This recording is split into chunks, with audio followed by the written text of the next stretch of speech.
Kenapa Yesus berdoa kepada Bapa? Apakah Yesus itu namanya Bapa? Melkisedek itu Sem. Duduk di sebelah kanan Allah itu bukan dua kursi, itu perumpamaan. Nasrani itu artinya pengikut Yesus orang Nazaret. Kristen itu pengikut Yesus yang adalah Kristus. Ngerti bedanya ya sejarah abad pertama yang dipakai bahasa apa itu sudah tepat tahu. Abad pertama belum ada bahasa Itali. Masa dokumen pakai bahasa Itali diakui sebagai Injil? Bahasa Itali itu perkembangan dari bahasa Latin. Pertanyaan berikutnya, kata Tritunggal tidak ada dalam Alkitab. Teologi agama apapun judulnya juga tidak ada di Alkitabnya. Kenapa hanya Kristen yang dibully? Islam misalnya ajaran utamanya tauhid. Mana ada kata tauhid dalam Quran? Kalau di Injil Yohanes itu kan pada mulanya ada firman. Jadi di situ menunjukkan firman itu sudah ada sejak semulanya, tidak berada dalam lingkaran waktu. Tapi kalau di dalam kitab Kejadian 1:1 itu pada mulanya, lalu disambung dengan Allah bekerja. Kenapa Yesus berdoa kepada Bapa? Kita mesti memahami ajaran Kristen itu fundamental, tuntas dulu. Yesus itu siapa sesungguhnya? Sebelum Yesus datang sebagai manusia, Yesus itu adalah firman Allah. Ini harus tuntas dulu. Jadi jangan hanya membatasi Yesus dengan tubuh fisik kemanusiaannya. Sebagai firman, Yesus itu sudah ada sebelum langit bumi ini ada. Makanya gereja kemudian melalui ilham Roh Kudus di bawah tuntunan apostolik, katekete ajaran para rasul dari 12 rasul, 70 rasul, murid dari muridnya rasul, murid dari muridnya rasul lagi seterusnya sampai bapak-bapak rasuli yang mengadakan konsili-konsili sampai di gereja kita sekarang. Jadi kontinuitas ajaran itu kemudian menyimpulkan bahwa Kristus itu sepenuhnya ilahi, perfect in Godhead, sempurna dalam kemanusiaannya sebagai apa? Sebagai the word of God, sebagai firman Allah. Pada saat yang sama, at the same time, Jesus perfect in manhood as the son of Mary, sebagai putra Maryam, dia sepenuhnya manusia. Jadi Yesus berdoa dalam kemanusiaannya, karena firman itu telah menjadi manusia. Dalam kemanusiaannya dia berdoa. Berdoa kepada Allah yang adalah Bapanya. Gitu loh saudara-saudara. Jadi kemanusiaan Yesus yang berdoa itu jangan hanya dibatasi Yesus itu hanya sebagai Tuhan yang adalah firman Allah, yang adalah Allah. Tapi Yesus juga manusia, dalam kemanusiaan itu dia berdoa, bahkan dia mati. Jangan nanya lagi Tuhan kok mati, tidak ada yang mengatakan Tuhan itu mati. Siapa yang mengatakan Tuhan mati? Alkitab mengatakan dia yang dibunuh dalam keadaannya sebagai manusia. Begitu juga dia berdoa dalam keadaannya sebagai manusia. Kedua, apakah Yesus itu namanya Bapa? Bukan, Bapa itu nama Allah itu. Allah yang tidak kelihatan, Allah yang tidak kasat mata. Dan Yesus mengatakan, tidak seorang pun pernah melihat Allah. Tetapi anak tunggal yang ada di pangkuan Bapa. Jadi Bapa itu sebutan bagi Allah yang tidak kelihatan tadi. tapi anak tunggal yang di pangkuan Bapa dialah yang menyatakannya. Jadi Yesuslah yang menyatakan Bapa yang tidak kelihatan tadi, bukan Yesus itu Bapa. Karena dalam diri Yesus itu ada dua aspek. Yang pertama kemanusiaannya yang sempurna, dan yang kedua keilahiannya yang sempurna. Nah, Yesus itu nama kemanusiaan yang dikenakan oleh Sang Sabda tadi. Makanya dalam Matius 1:25, tetapi tidak bersetubuh dengan dia sampai ia melahirkan anaknya laki-laki, dan Yusuf menamakan dia Yesus. Jadi Yesus itu nama siapa? Nama anaknya laki-laki tadi. Allah kan tidak laki-laki, tidak perempuan. Allah itu beyond gender gitu loh. Kemanusiaannya itu yang namanya Yesus. Lalu orang nanya lagi, lu kan di dalam Yesaya pasal 95 disebut Bapa yang kekal. Bapa yang kekal itu bukan Allah Bapa. Bapa yang kekal itu artinya Yesus itu Sang Mesias itu nanti menjadi Adam terakhir. Kalau Adam yang pertama itu menjadi bapa kebinasaan, karena melalui Adam yang pertama itu dosa masuk ke dunia, dan akibat dosa adalah maut. Makanya Adam yang pertama bapak kebinasaan, nanti dipulihkan oleh Adam yang kedua, Adam yang terakhir, yaitu Yesus Kristus, yaitu Bapa yang kekal. Jadi itu tidak menyamakan bahwa kemanusiaan Yesus adalah Bapa. Gitu loh, saudara. Jelas ya?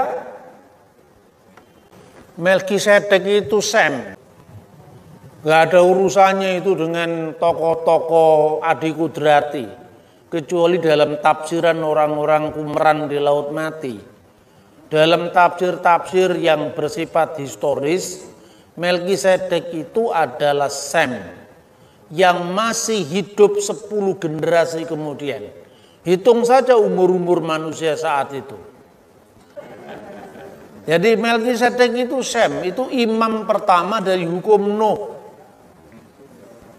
Jadi kenapa disebut tidak berbapa, tidak bersilsilah?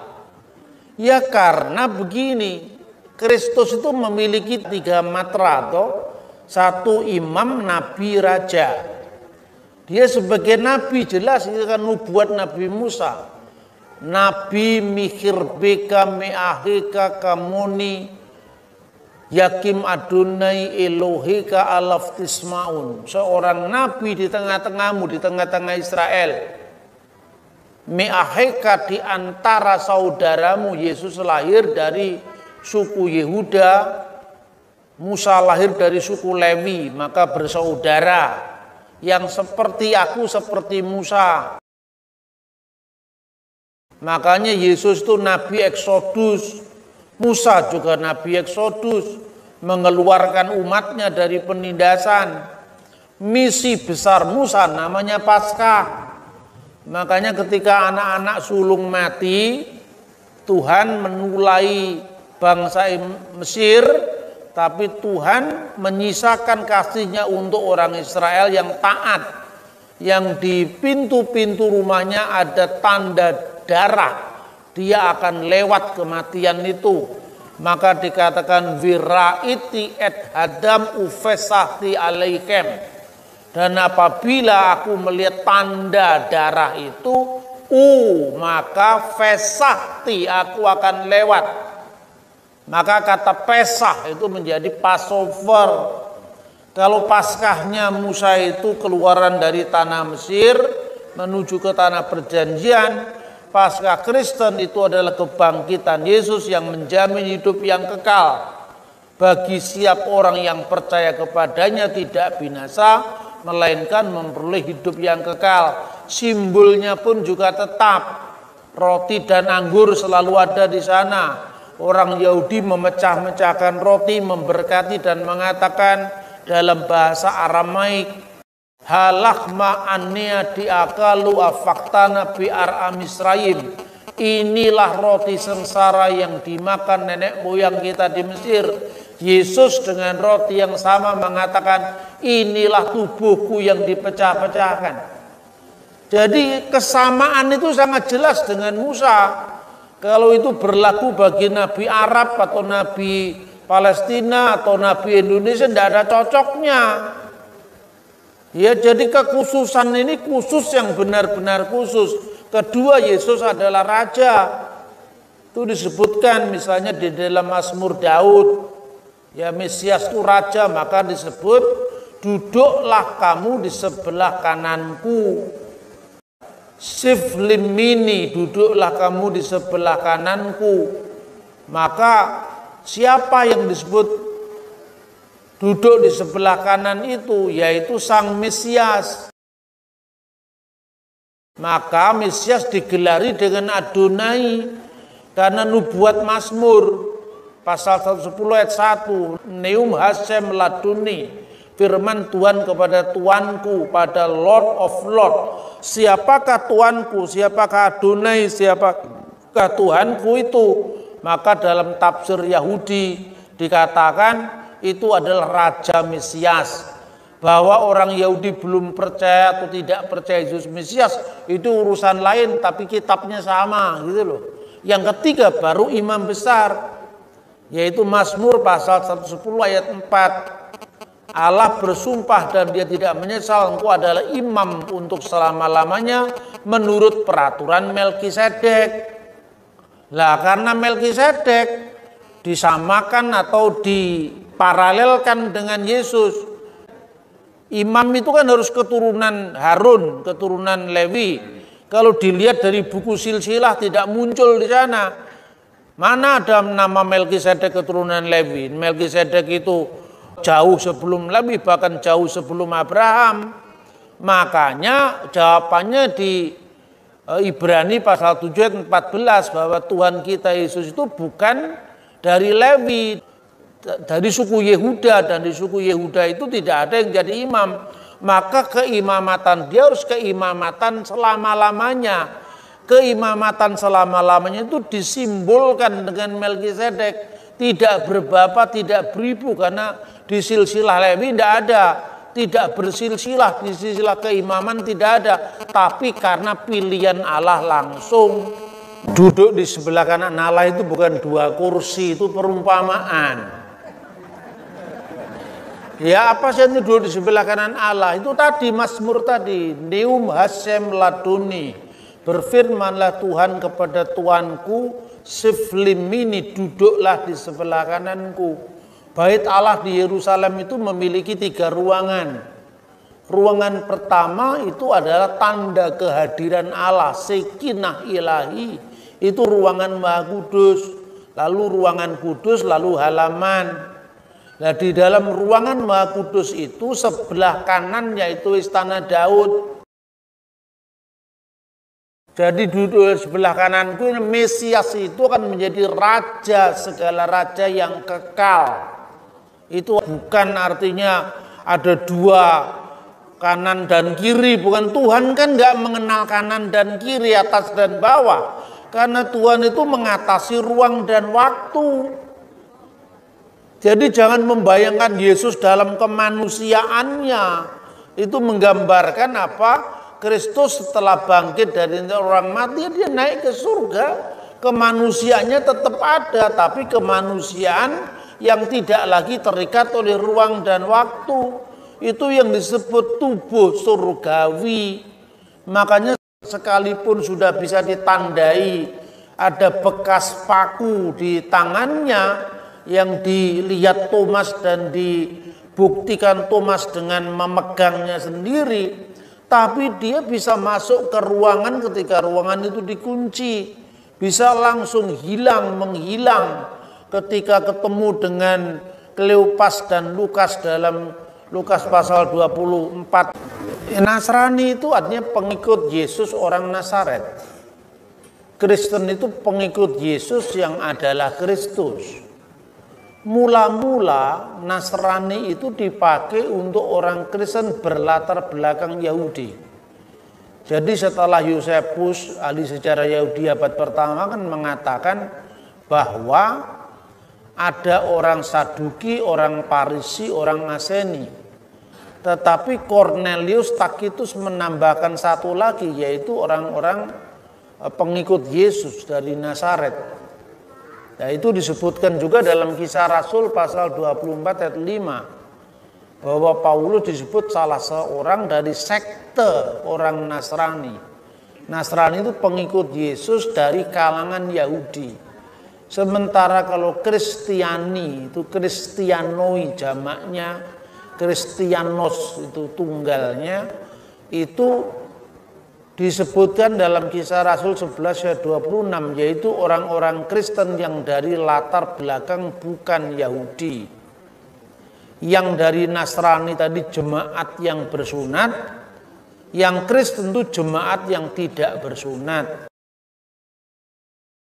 Petrus kemudian menyelesaikan itu bersama para rasul di Antioquia, dicatat dalam Kisah Rasul pasal 15. Utusannya dikirim untuk menyampaikan putusan para rasul di Yerusalem bahwa untuk orang-orang bukan Yahudi tidak berlaku hukum Musa, tapi hukum apa? 4 hukum yang disebutkan di situ sebetulnya hukum Nuh. Lalu setelah Petrus, kemudian muridnya namanya Ignatius dari Antioquia mendamaikan antara dua kelompok Yahudi dan bukan Yahudi tadi, kemudian disebutkan di sana sebagai apa? Aku percaya akan satu gereja yang kudus, katolik dan apostolik, itu sejak tahun 100-an. Mendamaikan dua kelompok tadi karena apa? Pada waktu itu dua kelompok itu yang Nasrani dipimpin oleh Ignatius, yang Kristiani dipimpin oleh Evodius. Evodius itu latar belakang bukan Yahudi, Ignatius itu latar belakang Yahudi Kristen yang disebut Nasrani. Tapi setelah akhirnya perkembangan kemudian mereka semakin bisa saling memahami, mulailah dikenal istilah satu gereja yang kudus, katolik dan apostolik. Katolik itu belum menjadi nama gereja sekarang, itu masih menjadi kata sifat dari gereja, artinya satu gereja yang kudus, am dan rasuli. Itu munculnya di sana. Tapi sejak abad keempat, kata Nasrani ini dibajak oleh bidat yang namanya bidat Nasrani Mandaiyan. Nah, sejak saat itu orang-orang Kristen di Arab sampai hari ini tidak mau disebut Nasrani. Karena Nasrani itu selalu menimbulkan salah paham. Tapi kalau Nasrani di abad pertama itu adalah Kristen, orang Yahudi yang mengikuti Yesus berdasarkan hukum Musa. Kalau Kristen di Antioquia, orang-orang yang mengikuti Yesus berdasarkan hukum Nuh. Injil Barnabas itu, kalau orang Jawa menyebut itu Injil Gombale Mukio, masa dia terima? Injil sampah itu. Gombale Mukio itu hanya sampah itu. Orang itu ndak usah pinter, sedikit pinter aja ngerti kalau itu bukan Injil. Nggak usah pinter-pinter lah. Ngerti bedanya ya sejarah abad pertama yang dipakai bahasa apa itu sudah tepat tahu. Abad pertama belum ada bahasa Itali. Masa dokumen pakai bahasa Itali diakui sebagai Injil? Bahasa Itali itu perkembangan dari bahasa Latin. Seperti bahasa Indonesia perkembangan dari bahasa Melayu. Kalau Anda cari di prasasti Kedukan Bukit, prasasti Batu Kapur, prasasti Trengganu, tidak mungkin Anda mengatakan Pak Mantan, belum ada kata itu. Kata itu munculnya kan masa sekarang. Itu contohnya, makanya ketika dalam Injil Barnabas itu dikatakan Barnaba apostolo de Yesu Nazareto Chiamato Kristo. Masa bahasanya kayak gitu? Barnabas Rasul Yesus dari Nazaret yang disebut Kristus. Tidak ada bahasa itu di zaman pertama. Anda membaca prasasti Kedukan Bukit dari Kerajaan Sriwijaya atau Kerajaan Kutai Mulawarman itu, sekarang jadi IKN. Cari prasastinya, tidak ada kata don't worry my friend, nggak ada. Karena itu bahasa Inggris yang dari abad 4 belum muncul di Indonesia. Yesus dikhianati dengan mata keping denarius, itu mata uang Spanyol. Masa zaman Yesus ada mata uang Spanyol? Terdiri dari 60 minuti, itu mata uang Spanyol di abad pertengahan. Pinter lah. Masa yang gini aja kita bingung. Maka sering-sering membaca buku saya, sering-sering nonton tayangan saya. Yang belum subscribe itu harus subscribe sekarang. Nah, ini pertanyaan yang Anda sampaikan semua sudah ada itu. Saya ngomong sama murid-murid saya, gimana bisa menguasai bahan-bahan ini. Test case-nya itu gini, kalau Anda belajar bahasa Inggris, tapi kalau mimpimu masih pakai bahasa Indonesia, itu belum lancar bahasa Inggris. Jadi kalau kamu menguasai ini, kalau mimpimu itu sampai kira-kira ada naskah-naskah, Qumran, terus kemudian sejarah Yosefus Israel, itu baru kamu lulus. Kalau lulusnya pakai Google belum lulus itu gitu. Gak usah ada dijawab itu. Memang Tuhan Tritunggal, nggak usah mengapa. Ya memang karena jawabannya Tuhan Tritunggal. Pertanyaan berikutnya, kata Tritunggal tidak ada dalam Alkitab. Teologi agama apapun judulnya juga tidak ada di Alkitabnya. Kenapa hanya Kristen yang dibully? Islam misalnya ajaran utamanya tauhid. Mana ada kata tauhid dalam Quran? Apa kalau nggak ada judul berarti ajarannya salah? Oh, judul dipersoalkan isinya gagal paham. Iya toh, jangan mempersoalkan judul.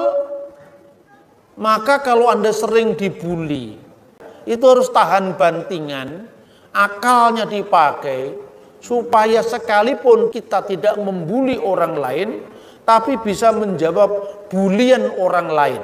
Itu kira-kira.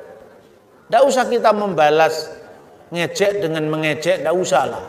Itu bukan cara Kristen seperti itu.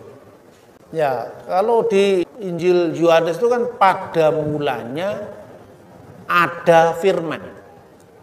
Jadi di situ menunjukkan firman itu sudah ada sejak semulanya, tidak berada dalam lingkaran waktu. Tapi kalau di dalam kitab Kejadian 1:1 itu pada mulanya, lalu disambung dengan Allah bekerja. Jadi itu pada mulanya dalam waktu. Bersit bara Elohim et hasamayim ve et zaaret. Pada mulanya diciptakan oleh Allah. Jadi proses menciptakan itu kan proses kemudian muncul ruang dan waktu. Sementara kalau di Injil Yohanes pada mulanya ada firman. Jadi ada ini kan sudah ada, sedang ada, akan ada kan itu kan. Nah ini kita mesti kalau misalnya mengatakan saya adalah dokter dengan saya ada di sini. Sekalipun ada di sini mirip kan tidak sama maknanya. Allah itu ada. Manusia juga ada, tapi adanya manusia itu kan diadakan. Sementara adanya Allah itu sebagai pengada, bukan yang diadakan, karena ada Allah itu adalah tidak diawali, tidak diakhiri oleh waktu. Sedangkan ada ciptaan yang diawali dengan proses, itu memunculkan ruang, memunculkan waktu. Tapi kapan itu pada mulanya? Jadi itu ungkapan yang sangat umum. Salam saudara-saudara yang diberkati oleh Tuhan. Itu dia video cuplikan yang baru saja kita tonton tadi videonya. Bagaimana Dr. Bambang Nursena menjawab banyak pertanyaan atau tuduhan-tuduhan khususnya yang sering dituduhkan dari polemikus Muslim, khususnya tentang Yesus Kristus Tuhan kita. Dan yang sering sekali ya pertanyaan atau tuduhan dari mereka adalah, kalau Yesus itu adalah Tuhan, kenapa dia berdoa? Masa Tuhan berdoa kepada Tuhan? Nah, ini sering sekali kita dengarkan ya, Saudara. Bambang Nursena sudah mengatakan tadi bahwa Yesus itu adalah manusia 100%, tetapi dia juga adalah Tuhan 100%. Dan yang berdoa adalah kemanusiaannya. Jadi sebagai manusia, ya dia harus berdoa kepada Bapaknya. Itulah salah satu tanda ketaatannya. Ya, jadi yang berdoa itu bukan ketuhanannya, tetapi kemanusiaannya. Makanya kalau kita lihat Yesus ya masih ada dalam dirinya rasa khawatir. Bagaimana ketika dia berdoa, bagaimana ketika dia gemetar, ya wajar-wajar saja. Karena waktu itu dia ya ada dalam kemanusiaan. Tetapi jabatan Yesus ya tetaplah Tuhan ya. Jadi saudara, jangan kita salah memahaminya ya. Dan selain daripada itu, ada begitu banyak orang-orang juga yang mempertanyakan, bahkan mengatakan kalau Yesus itu adalah Tuhan, kenapa Yesus itu mati, katanya. Mana mungkin Tuhan bisa mati? Nah, jawaban yang paling tepat adalah seperti yang disampaikan oleh Bambang Nursena, yang mati itu bukan ketuhanannya, tetapi yang mati adalah kemanusiaannya. Karena yang kita tahu dalam Yohanes 1 bahwa pada mulanya adalah firman. Firman itu bersama-sama dengan Allah, firman itu adalah Allah sendiri. Jadi firman itu telah menjadi manusia. Jadi yang mati itu adalah kemanusiaan Yesus. Dan setelah Yesus bangkit dari kematian, ya kalau kita tonton videonya, ya bagaimana di tangan kiri dan tangan kanannya ada bekas paku tersebut. Dan selain daripada itu, Yesus juga menyatakan dia hidup. Dan bahkan tubuh kemuliaan yang dimiliki Yesus bisa menembus dinding dan bisa menghilang. Nah, jadi yang mati bukan ketuhanannya, tapi kemanusiaannya. Dengan satu tujuan, agar manusia yang berdosa ini ya bisa diselamatkan oleh kematian tubuh Yesus sebagai manusia yang sempurna. Ya, jelas Yesus itu sempurna, kemanusiaannya pun sempurna. Makanya tubuh kemanusiaannya yang sempurna ini harus menebus, menyelamatkan manusia yang berdosa supaya mereka tidak berada di bawah hukuman yang kekal, tapi supaya mereka yang percaya kepada Yesus yang mati, Yesus yang bangkit dan naik ke surga, mereka beroleh kehidupan yang kekal. Nah, mungkin kita ya yang mendengar video ini pasti mendapatkan pemahaman-pemahaman yang baru. Agar kita sebagai orang Kristen, ya seperti yang disampaikan oleh Bambang Nursena, apabila mereka menyampaikan tuduhan itu, maka jawablah dengan tegas, sesuai dengan kebenaran firman Tuhan, tapi jangan balas caci maki yang mereka lakukan dengan caci maki, tapi balaslah dengan kebaikan, dengan jawaban-jawaban yang diisi dengan ilmu pengetahuan. Kiranya Tuhan Yesus memberkati. Salam, sampai jumpa di video selanjutnya.